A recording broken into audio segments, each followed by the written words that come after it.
শ্মশান বা কবরস্থানে 10 থেকে 11 মিনিটের জন্য যান, তাহলে মনে হবে জীবন বড়ই অদ্ভুত এবং জীবন বড়ই তুচ্ছ। আজকের কথার বিষয়বস্তুটি ছিল শিক্ষার শেষ নেই।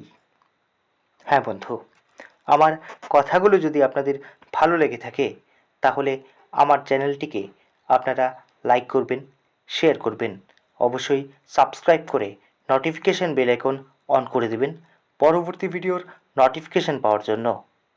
ইউটিউব প্ল্যাটফর্ম বাদে যদি আমাকে আপনারা অন্য কোনো প্ল্যাটফর্মে দেখতে চান তাহলে আমার ফেসবুক পেজ শিবাজ মোটিভেশনকে ফলো করবেন, লাইক করবেন, অবশ্যই শেয়ার করে অন্যদেরকে দেখার সুযোগ করে দেবেন। ভালো থাকবেন। ধন্যবাদ। নমস্কার।